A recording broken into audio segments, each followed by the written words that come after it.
Welcome to the Human Development and Leadership webinar Short Takes series.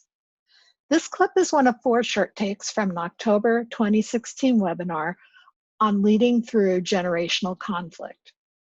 Information on our speakers, Carol Ann Wolfgang and Marilyn Monda, can be found at the end of the clip.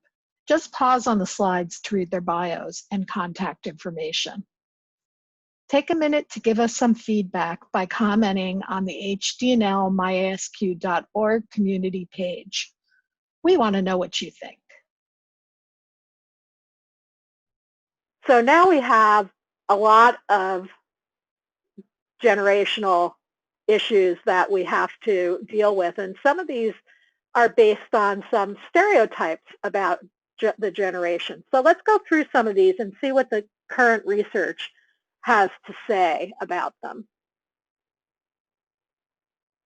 The first one is that baby boomers are out of touch and cut off from what's happening in the world. The research says false. In fact, compared to boomers, millennials were less likely to have donated to charities, less likely to want a job worthwhile to society, and less likely to agree they would eat differently if it meant more food for the starving. They were less likely to want to work in a social service organization or become a social worker, and they were less likely to express empathy for outgroups. This comes from Jean Twenge, who's a professor at San Diego State University and the author of a pretty famous book about the generations called Generation Me. The second myth or stereotype is that millennials want more interesting work. Research says this is false. In fact, what millennials are looking for more than interesting work is accountability. And the recent Gallup poll that came out this year said that this was, the people from Gallup said that this was the most surprising result of their study. And they found that millennials were most engaged when they were accountable. And this is interesting because when you think about what millennials are doing at work, are they really being allowed to be accountable for the work that they're involved in, or are they just arms and legs? Next, millennials want more work-life balance. And the research has shown this to be somewhat true. And overall, the dominant definition, by the way, for work-life balance was having enough leisure time for my private life, and followed by flexible work hours and recognition and respect. We did see a slight rise in the research and how much millennials value the work-life balance, and recent generations were progressively more likely to value research at work with a greater emphasis on leisure time than their boomer counterparts.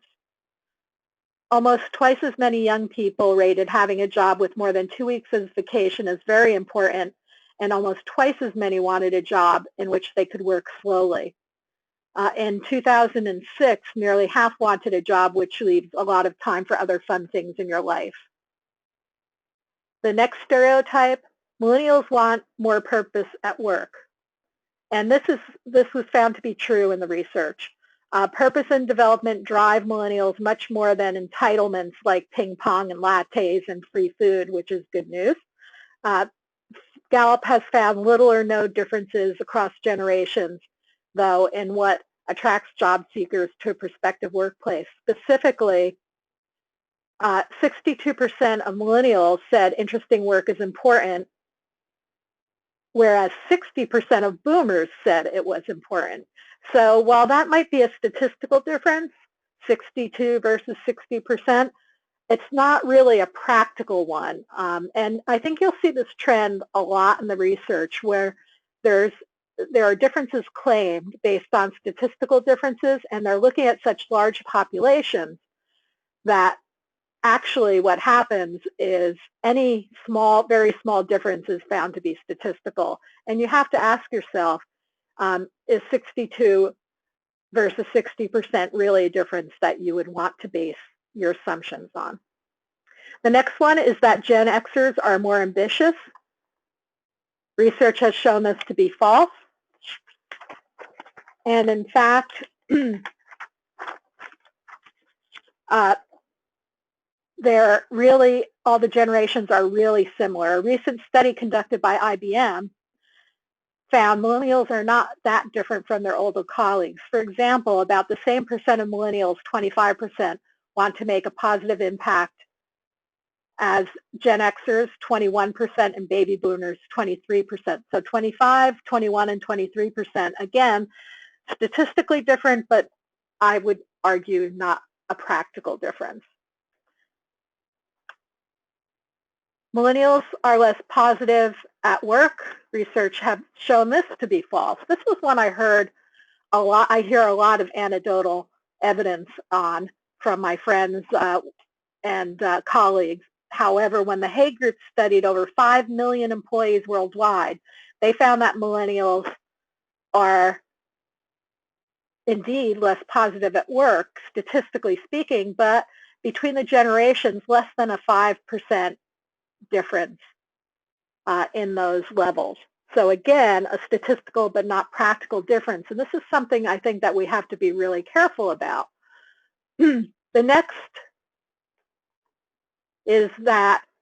stereotype is that millennials are disengaged. Research says false. And in fact, I just wanted to show you, this is an actual table from the Gallup 2016 Gallup poll results. And you can see, in terms of engagement, millennials are at 29%, Gen Xers are at 32%, and baby boomers are at 33%. To me, this is across the board very dismal. And I wouldn't, except for the traditionalists, which they're calling traditionalists, which we've been calling silent, at 45. Now that's a difference you might want to look into, that the silent generation is much more engaged than any of the other generations. But these are the kinds of numbers that you see over and over again. Differences of a few percentage points, but resulting in people saying, oh, look, millennials are much more disengaged than Gen Xers or baby boomers. Next, baby boomers are more independent and need less supervision. Research has shown this to be false.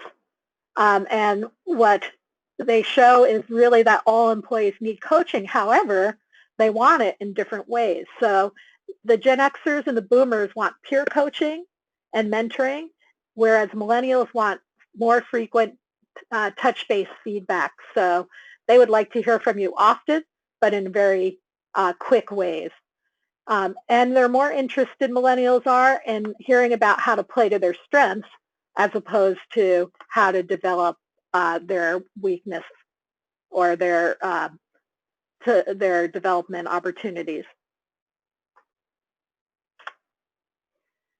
This mainly comes from the older generations, like the boomers. They're completely different from us at that age. Research has shown, guess, false. And fundamentally, all generations want the same thing. This is really good news, because even when they look across generations, here's a study that looked at 20 different studies, and they found small to moderate differences and inconsistent patterns. For example, job satisfaction differences between baby boomers and Gen Xers are essentially zero. And other studies, Peter Capelli from Wharton has said that there is no serious evidence that there's a generational difference. However, here's what's going on, it seems like. Older generations look at millennials and think they're not like them. Those observations are based on cognitive bias and not actual differences. It's easy to assume young people are different in disposition because they seem different from you. But the millennials but young people in general are always different from older people. For example, younger people are much more interested in dating than those who are older.